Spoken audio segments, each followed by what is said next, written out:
I've done a lot of videos on how to observe Sabbath, like how to withhold from yourself in terms of maybe more what not to do. But I don't think that I've really done a video on what you should be doing. I think I've talked about it a little bit, but maybe not a video that is solely devoted to what you should be doing.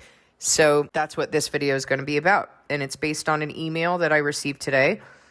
I'll go ahead and read the email. Listening to your Sabbath videos while working on the car, your teachings are surprisingly more relaxing than the questionable K-Love radio content I previously fed to my ears. Anyway, I'm reaching out for feedback on how you've been led to observe the when to farm and when to rest rules relative to today's life. I live in the suburbs, no fields to plow or harvest. So is there a way to still observe this aspect? I.e., do we buy huge freezers and store food to use during the resting years? Aside from observing the basic rest concepts for Friday to Saturday sundowns, what more should we be observing? And then he says, no, ma'am, I'm not asking for another video unless you want. Okay, so I do the videos because, people, if one person is asking the question, then another person probably has this same question or didn't realize that they had this same question. So it's beneficial to the entire body to just be edified and built up. So I love these questions. They're not a burden to me at all. I enjoy them, and it gives me an opportunity to be able to address certain content for the entire body. So I'm happy to do a video. He goes on to say, during the first few months, God led me to understand his truth behind Sabbath and fake Sunday worship, but I'm still seeking an understanding of how to do his will in modern times under modern living conditions. And yes, I will continue to pray to help discern while listening to the handful of remaining videos. Thank you. All right, so I'm glad that he said that because that's really the most important thing in anything, and I think this person understands that, is returning to God, going to God and asking him, how do you want me to observe this? And then really rending your heart and studying what Scripture has to say. And I do want to emphasize that because here's the thing, I've written a couple books, so I can relate a little bit with this, is that I've written these books and I'm always telling, people are asking questions and I'll tell them, okay, so I'll answer the questions, but I'll also tell them Heart Known series is really going to help you with this particular aspect, for example. And I know when they're not doing it because they keep asking questions that they should know from doing the work in Heart Known series. And it gets really irritating. And after a while, if someone keeps burdening me like that, I'll simply say, look, I've told you that it's in Heart Known series. That is a way to help you to practically, to understand how to practically apply what is written in the Word and what is required in your covenant. If you don't want to use that, then you need to go do something else. But I'm not going to keep repeating myself. I'm not going to write a book and then give you the teaching on the entire book. Just go and utilize the book. It's been given to you for free. So that gets annoying for me. Or, for example, when people are saying, they keep asking me questions about healing, they keep wanting to dump, their story on me. And I tell them, listen, you need to go and return to God. This is what the Word says. Go return to God. And then they come back, 2 weeks later and they're going with the same darn thing. It's a burden because what it tells me is they're not accountable. They're not responsible in their own covenant or for, utilizing the resources that have been given to them. So the reason I'm explaining that to you is because I'm going to guess, based on what God has said, that and the way that he, interacts with me and others who I work with, that he feels similarly. Hey, I've given you a word. You need to be familiar with it. And so a lot of times what happens is people think like they're not hearing from God. He's not made himself available to them because they're not hearing from him. Well, I'm going to tell you why. Because you have to do your personal accountability work by studying the Scriptures and doing what it says and going to him in a correct posture, which means something like, okay, Lord, I know that your word says this and it says this, and I've studied this question that I have, and here's where the gap is. I'm still wondering about this. Then you've demonstrated that you've done your due diligence and that you're really pursuing him rather than just expecting him to drop everything into your lap or bird feed you, I was going to say, spoon feed you. But the reason I said bird feed you is because the image that I have is like a little bird mouth, just expecting like somebody else to go do all of that work for you. God does not do that. And I know that I've been given understanding by God because he has taught me how to relate with him correctly. Problem is, we're not relating with him correctly. We're not doing our due diligence. We're like, oh, I'm not a very good reader. Oh, I just don't really understand the Bible, right? We make all these excuses. And by the way, if you're making those excuses for your kids, you need to stop. All of us have the same covenant. All of us have to figure it out. All of us have to pursue him. And he will respond. He's not going to be like, oh, you have ADHD, you have dyslexia, you have, I don't know, a developmental thing, whatever. He's not going to do that. There are people who read, a solo line, for example, and they've always had difficulty reading because they tell me this, and they understand. And God can do the same with you in the Bible. He does not have any use for academic training. Now, does he talk about that in the Word? Yes, he rebukes those who have so-called wisdom in the world, who have been trained in the law, right? Because they don't have a heart for him. So if you have a heart for him and you're pursuing his heart and you're really wanting to understand, he is not going to hide the Bible from you. In fact, he's going to reveal it to you and you will be able to speak on the word better than anybody who is considered wise of the world. Every single person I see who went to seminary, Bible college, whatever, they do not have understanding. They are not speaking correctly. I didn't go to any of those. I sat down and I read the word with God, and I would not shy away from sitting with any of those so-called educated people on the Bible. Would not shy away for a second. Okay, so in terms of when to farm, when to rest rules relative to today's life, obviously we got to seek him. We got to ask him, okay, what is it that you want me to do? What is it that you do not want me to do? Depending on what our life looks like right now, right? And I'll tell you what we do. So in terms of Sabbath days, because, this person was also asking about the Sabbath year. So I'll get to Sabbath year in a minute, because there will be a Sabbath year at the very last year of this 7-year period. And Reformed Judaism is going to tell you that begins in Tishrei. Guess what? There's no Tishrei in the Bible. First of all, that's a Babylonian name. It's the month of Ethanim, and that's actually the 7th month. That's not the first month on God's calendar. Reformed Judaism has added a calendar. So you need to know, because the rest of the world is going to be saying, oh, it starts on Tishrei 1, and they're going to have a whole story about it. No, it starts on Nisan 1. On the evening of Adar 29, which begins Nisan 1. I hope you're not here. Frankly, I hope you're not here. I hope that God spares you from having to live during that particular year. But everything in his will, he's the only one who knows what's good and how long you need to be here. So let's get into Sabbath day first.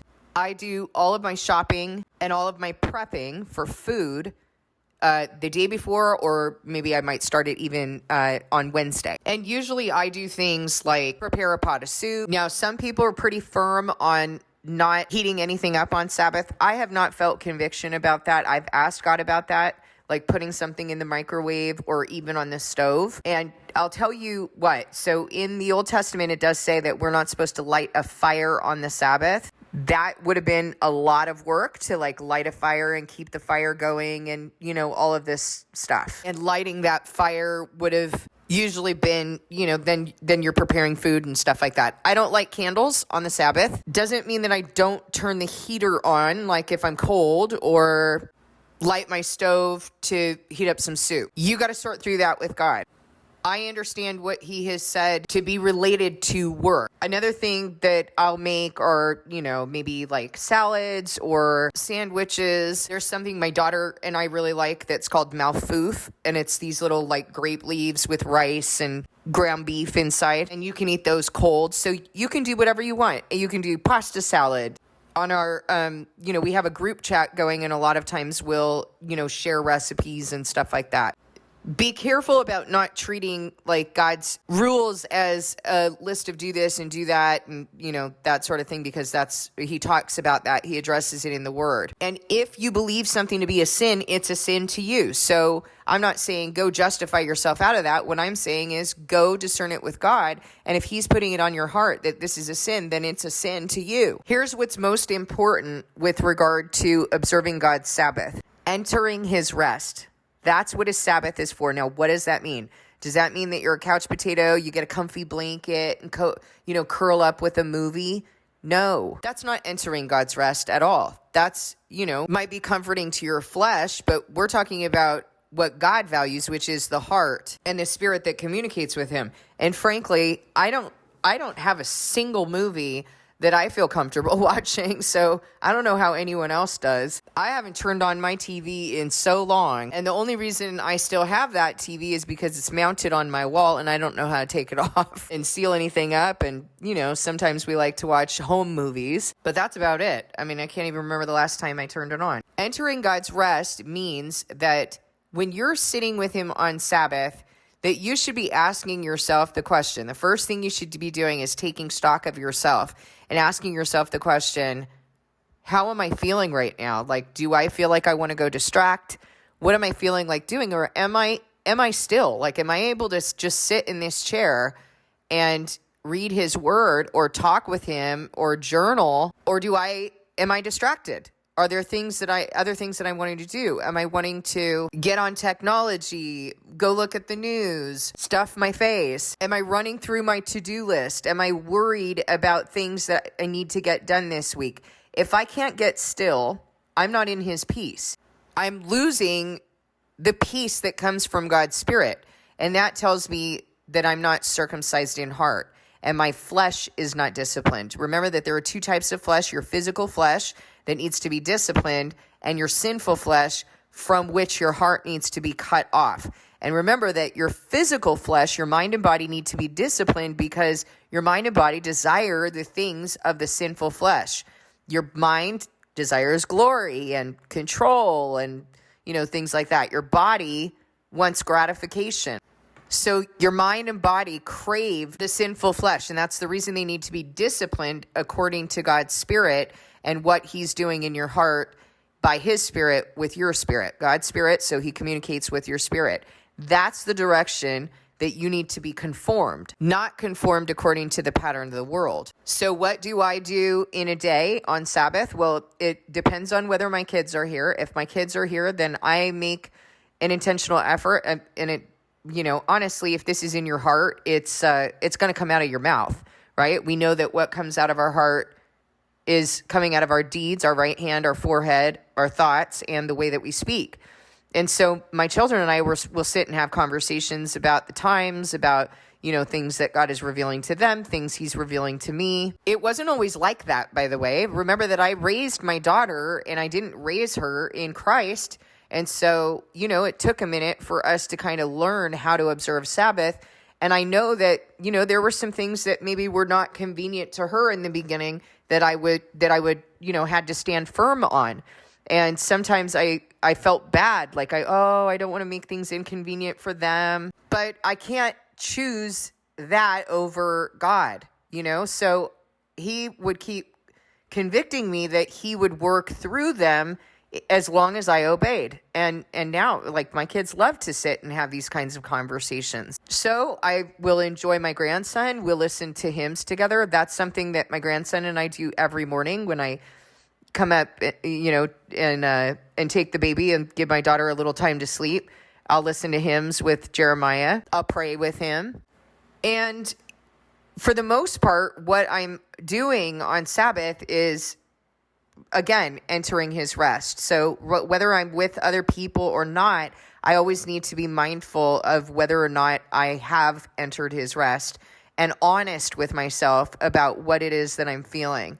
And I'll be honest with you, there are some Sabbaths where it's been really difficult for me to get into the Spirit. And I was just battling like the whole Sabbath. And then finally I break by Sunday, right? And so usually I'll take a little extra time on Sunday just to maybe do a modified fast or something like that. Because if I had a week where I was having difficulty getting into his presence or entering his peace, entering his rest on Sabbath, then I need to tune myself up. And by that I mean I need to circumcise from the tentacles of the sinful flesh. And fasting is the best way to do that. Even if I'm doing a modified fast, like, maybe God says you've been on technology a little too much, then okay, no technology. Or I put parameters around technology. So ultimately, I would say that's the most important thing, is that I'm entering his rest. Now, behaviorally, this will look like what's coming out of me, what's coming out of my heart behaviorally. There's a reason I'm speaking that way. I hope you're understanding that, because you can't just say, okay, well, on Sabbath, I'm going to read scripture. People read scripture all the time, and they don't even know what they read. They don't comprehend. They're not relating with God. They're not applying it to their life. They're not taking stock. What good does it do them? They do it all the time, carnally trying to crack the code on God. You see people do that in counterfeit Christianity. So there's a reason why I'm saying what I'm doing in my heart is coming out of my behaviors. It's coming out of my deeds. What I'm doing in my heart, if there's a question in my heart, something I'm struggling with, something God is bringing up, something that I'm, grappling with or wanting to know more about that God is raising in me, then what is going on in my heart, what I'm sorting through in my heart, I'm bringing to God. I'm grabbing my scriptures and I'm going to be studying my scriptures. I'm going to be bringing it to God. I'm going to be doing my personal accountability work and journaling out the feelings that I have, so that I'm not bringing myself incorrectly to him in my flesh before having done any of my personal accountability work. Remember that when Queen Esther went into the presence of King Ahasuerus, that first of all, she fasted. She wasn't able to just burst into his presence. She had to be invited. But there was language that she used. If I've pleased the king, if I've won his favor, and if he thinks it's a good thing to do. So she wasn't just making petitions. She was making sure that she was in good standing to even be before him. But we treat the King of Kings like we can just burst into his presence, and that's just not so. And then we wonder why we're not hearing from him, and we start to, say counterfeit Christian things like, oh, well, you can't be in the Spirit all the time. Actually, you're supposed to be. You're a vessel. He has to be in you. You have to be fanning into flame his Holy Spirit, but you have to be doing your work. So what's in your heart with regard to entering his rest is going to come out in your behaviors, your thoughts, and what you're speaking. And so if you have questions about, is it okay for me to do this particular thing? Is it okay for me to heat up my food right now? Or am I starting to get into the work of my own hands? And I will tell you, there are times when he permits me to do certain things, and then there are other times when he does not, because of where I'm going in my heart. So I think that's something he's going to have to show you. Maybe some of you relate to that. Now, with regard to the Sabbath year, we had a Sabbath year just before the witnesses were anointed. Why? Because we were resting during that year, and now the witnesses are at work. So that would have correlated with 2021 to 2022. But remember that it's not like January and Nisan correlate with each other, okay? So that was the last Sabbath year that we had, which means that it started the 7-year period on Pentecost 2022, not according to the Reformed Judaism calendar. So please don't go and Google that. But what that means is that you'll have one more Sabbath year. You'll have one more Sabbath year, that very last year of the 7-year period, the 7th year, right? Every 7 years. And so God will be bringing his people into position to observe that Sabbath year. And God pulled me out of my career that year. So what I would say to you is he made it look different for me, but he was the one who was moving me. I don't know what it'll look like for you guys, but that was the time in which he was saying things to me like, I've proven myself to you, now what's it going to be? Now he definitely had me working, that's for sure. And that's something that I think is important for us to understand about the Sabbath day as well. The work that you're doing in your heart is work. It's not regular work. It's not work of your own hands, but it's a lot of work to get into the presence of God and into his peace. But it's a different type of work. So this question is a good question because, what do you do? If you're not working the land, do you not work anymore? You don't go to a job anymore? I think this is going to be something that you guys have to pray about. I am struggling to even necessarily tell you because God was teaching me about this as that Sabbath year was here, and he was pulling me out. So when The word says that when Gentiles do by very nature what the law has indicated, they're a law to themselves. So he knows how to move you to do certain things, but he wasn't necessarily telling me I'm taking you out of your career because this is the Sabbath year. He was saying things like, this is no longer of me, so what's it going to be? I've proven myself to you. Are you willing to give this up? It wasn't until after the Sabbath year that I realized, my goodness, he did that. He did that in me despite me not even knowing anything about it. I mean, I suppose I knew enough because I'd read about it, but I didn't really know how I personally should observe it.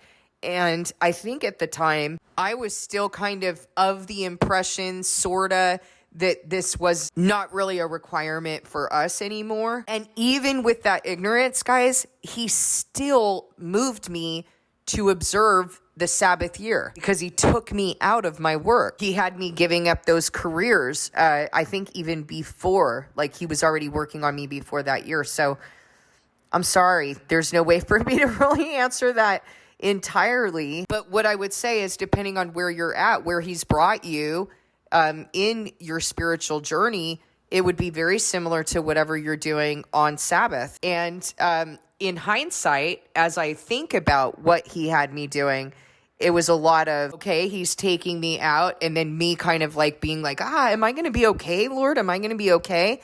And then having to enter his rest and remind myself of who he is. And it's this, you're doing that every Sabbath, aren't you? You're having to stand in faith and remind yourself of who he is and enter his rest when all of those worries come up, when all the impulses to go check your email and pay your bills and like do all of these things, when all of that stuff comes up, you're having to remind yourself of who he is. So he had me doing what was important during that year. So in terms of Sabbath year, I think that's going to be something that you've got to sort through with him as you're going. You're going to know more than I knew during that time because he called me in 2019. I was still very new. There was a lot that he had to take out of me. But like I said, he knows how to make us stand, and he made me stand that year. And what he did with me was obviously sufficient. I hope that helps. You'll have to look at this like when to farm, when to rest in from the perspective of God in your individual situation. So, for example, like one of the things that he did with me was I had enough like in my savings account at that time, right, to be able to live. And he would keep reminding me, I've given you enough to live on for the 6th year, the 7th year, and the 8th year between savings, retirement. So he was speaking to me in terms of what he's written in Leviticus 25. It just looks different, right? But also, I think it's so interesting that he says, like, whoever has left fields for my sake will receive 100 times as much in this age and in the age to come. And we talk about like our respective fields, our disciplines, our careers. We talk about them as being fields. And he had me leave my field during that time and gave me enough to live on. And he did that. Like he did that before I even knew him. He was already working on that. Also, the way that I handle this is when I'm trying to understand about Sabbath rest, or was trying to understand about that year, type in Sabbath into your Bible app and read every context of Sabbath, everything that he has to say about Sabbath, and pursue his heart. Try to understand, like, what is God's heart regarding Sabbath? What he wants is for us to trust him. It required a lot of trust for the Israelites to take that year off because they had to trust that he'd provide for 3 years. That's a lot. And we can hardly do a day. And it's the same thing. Like when he took me out of my fields, I've been having to trust him, and it's hard. And I have to remind myself of his faithfulness and what he's done and what he promises so that I don't go run to the work of my own hands or put my hand to the plow and then look back and say, oh, the glory days, when I was of the world. back when I sat around pots of meat in Egypt. All right, guys, I hope that helps. And if you have anything that you've learned, please share them with the body in the comment section. If I did not answer this, or there were pieces that I did not answer, please let me know, and I'll be happy to address it as best I can. Thank you for listening. Please discern with God.